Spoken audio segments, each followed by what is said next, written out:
24 फरवरी 2022 रात 2:17 मॉस्को का क्रेमलिन। बाहर बर्फ गिर रही थी, लेकिन उस ठंड के बीच एक ऐसा निर्णय लिया जा रहा था जिसकी गूंज आने वाले वर्षों तक पूरी दुनिया में सुनाई देने वाली थी। व्लादिमीर पुतिन अपने कमरे में अकेले खड़े थे। उनकी आंखों में वही ठंडापन था जिसने कई बार इतिहास की दिशा बदल दी थी। उसी समय हजारों किलोमीटर दूर नई दिल्ली के साउथ ब्लॉक में नरेंद्र मोदी एक ऐसी जानकारी का इंतजार कर रहे थे जो किसी भी आधिकारिक दस्तावेज में दर्ज नहीं होने वाली थी। ये सिर्फ एक युद्ध की शुरुआत नहीं थी, बल्कि एक गुप्त मिशन की नींव थी जिसे दुनिया कभी खुले रूप में नहीं जान पाएगी। रात गहराती जा रही थी और उसी अंधेरे के भीतर एक ऐसा नेटवर्क सक्रिय हो चुका था जो सीमाओं, भाषाओं और राजनीतिक रिश्तों से परे था। रिसर्च एंड एनालिसिस विंग के कुछ चुनिंदा एजेंट्स को अचानक एक अनजान सिग्नल मिला जिसमें सिर्फ निर्देश थे, कोई सवाल नहीं। अर्जुन, जो वर्षों से छाया में काम कर रहा था, उस सिग्नल को समझते ही जान गया कि ये कोई साधारण ऑपरेशन नहीं है। ये मिशन उस स्तर का था जहां हर कदम एक गलत चाल पूरी दुनिया को युद्ध के और करीब ले जा सकती थी। उसी समय रूस में फेडरल सिक्योरिटी सर्विस के एजेंट इवान को भी एक कोड मिला जो सीधे क्रेमलिन से आया था। इस कोड का मतलब साफ था, एक ऐसा ऑपरेशन शुरू हो चुका है जिसे आधिकारिक रूप से कभी स्वीकार नहीं किया जाएगा। धीरे धीरे तस्वीर साफ होने लगी। यूक्रेन की ज़मीन पर जो कुछ भी हो रहा था वो सिर्फ सैन्य कार्यवाही नहीं थी। इसके पीछे एक और परत थी जो खुफिया एजेंसियों और गुप्त समझौतों से बनी थी।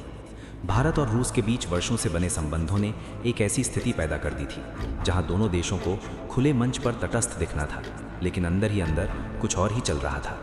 अर्जुन को जो फाइल सौंपी गई उसमें सिर्फ लोकेशन और टाइमिंग थी, लेकिन मिशन का असली उद्देश्य छुपाया गया था। ये वही तरीका था जिससे एजेंट्स को सिर्फ उतना ही पता चलता है जितना उनके काम के लिए ज़रूरी हो। रात के सन्नाटे में अर्जुन ने अपनी टीम के साथ एक ऐसे रास्ते पर कदम रखा जहां हर मोड़ पर खतरा था। यूक्रेन के एक वीरान इलाके में जहां टूटे हुए मकानों और जले हुए टैंकों के बीच सिर्फ सन्नाटा बचा था, वहां पर एक ऐसी चीज़ छुपाई गई थी जिसे दुनिया की सबसे ताकतवर ताकतें भी हासिल करना चाहती थी। ये कोई हथियार नहीं था, बल्कि जानकारी थी। ऐसी जानकारी जो अगर गलत हाथों में चली जाती तो सिर्फ एक देश नहीं बल्कि पूरी दुनिया अस्थिर हो सकती थी। इसी दौरान इवान भी उसी लोकेशन की तरफ बढ़ रहा था, लेकिन उसका उद्देश्य अलग था। जहां अर्जुन को उस जानकारी को सुरक्षित करना था, वहीं इवान को उसे हर हाल में मिटाना था। दो एजेंट, दो अलग मिशन, लेकिन एक ही लक्ष्य के आसपास घूमते हुए। ये टकराव सिर्फ दो व्यक्तियों का नहीं था, बल्कि दो रणनीतियों का था जो पर्दे के पीछे खेली जा रही थी। ऊपर से सब कुछ सामान्य दिख रहा था, राजनयिक बयान, शांति की अपील और अंतर्राष्ट्रीय मंचों पर संतुलन बनाए रखने की कोशिश, लेकिन जमीन के नीचे एक अलग ही खेल चल रहा था। जैसे जैसे समय बीत रहा था, स्थिति और जटिल होती जा रही थी।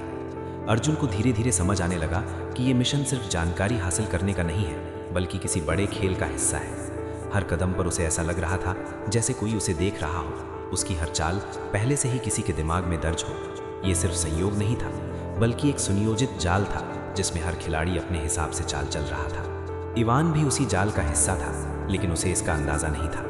अंततः वो क्षण आया जब दोनों एक ही स्थान पर पहुंचे। चारों तरफ अंधेरा था, टूटी हुई दीवारों के बीच सिर्फ हवा की आवाज़ गूंज रही थी। अर्जुन ने जैसे ही उस छुपे हुए डेटा को अपने हाथ में लिया, उसी पल उसे एहसास हुआ कि ये सिर्फ एक फाइल नहीं है, बल्कि एक ऐसा राज है जिसे दुनिया से छुपा कर रखा गया है। उसी क्षण इवान की परछाई उसके सामने उभरी।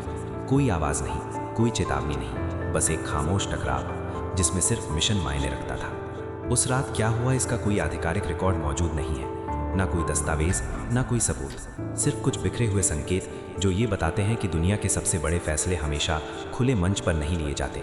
कुछ फैसले अंधेरे में लिए जाते हैं, जहां ना तो कैमरे होते हैं और ना ही इतिहास की किताबों में उनका जिक्र होता है। उसी दिन सुबह 9:10 नरेंद्र मोदी अपने कार्यालय में बैठे थे।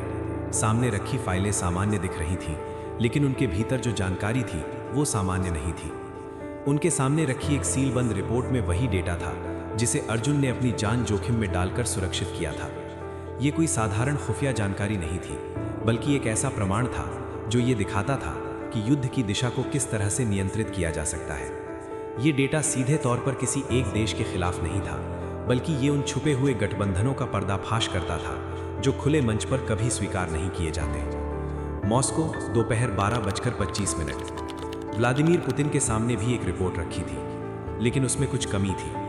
वो हिस्सा जिसे इवान को मिटाना था अब मौजूद नहीं था। कमरे में सन्नाटा था, लेकिन उस सन्नाटे में एक गहरी बेचैनी छिपी हुई थी। ये पहली बार नहीं था जब कोई ऑपरेशन पूरी तरह योजना के अनुसार नहीं चला।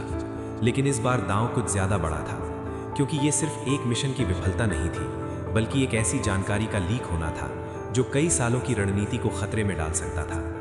अर्जुन अब यूक्रेन से बाहर निकल चुका था, लेकिन मिशन खत्म नहीं हुआ था। असली खेल अब शुरू हो रहा था। उस डेटा को सुरक्षित स्थान तक पहुंचाना, उसे सही लोगों तक सौंपना, और सबसे महत्वपूर्ण, उसकी सच्चाई को समझना, क्योंकि बिना समझे कोई भी जानकारी सिर्फ एक बोझ बन जाती है। रास्ते में उसे बार बार ये एहसास हो रहा था कि कोई उसका पीछा कर रहा है। हर मोड़ पर, हर छारा में उसे एक अनदेखी निगरानी का आभास हो रहा था। ये सिर्फ डर नहीं था, बल्कि अनुभव था जो उसे चेतावनी दे रहा था कि ये मिशन अभी खत्म नहीं हुआ है। इसी बीच इवान को एक नया आदेश मिला। ये आदेश पहले से भी ज्यादा स्पष्ट और कठोर था। अब उसका काम सिर्फ उस डेटा को मिटाना नहीं था, बल्कि उस व्यक्ति को भी खत्म करना था जिसने उस डेटा को हासिल किया था। ये एक सीधा संकेत था कि मामला अब नियंत्रण से बाहर जा रहा है। इवान के लिए ये सिर्फ एक मिशन नहीं था, बल्कि उसकी वफादारी की परीक्षा थी।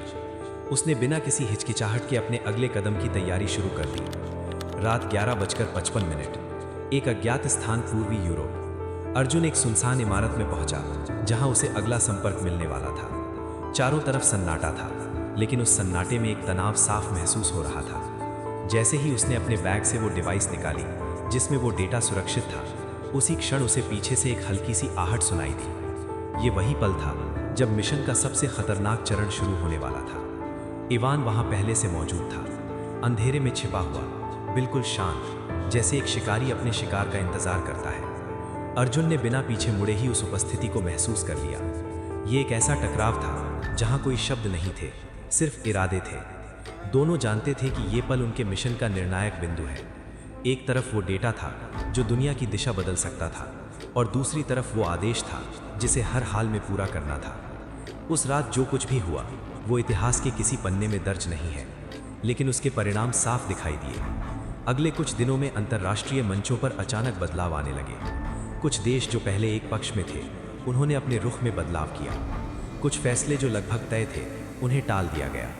ये सब एक अदृश्य शक्ति के प्रभाव का परिणाम था जो पर्दे के पीछे काम कर रही थी। नई दिल्ली में नरेंद्र मोदी ने एक बार फिर शांति और संवाद की बात की, लेकिन इस बार उनके शब्दों में एक अलग ही दृढ़ता थी। मॉस्को में व्लादिमीर पुतिन ने भी अपने अगले कदमों को सोच समझकर उठाना शुरू किया। दुनिया इसे कूटनीति और रणनीति का हिस्सा मान रही थी, लेकिन सच्चाई कहीं ज्यादा गहरी थी। समय बीतता गया, लेकिन उस मिशन की परछाई कभी पूरी तरह खत्म नहीं हुई। अर्जुन का नाम कहीं दर्ज नहीं हुआ।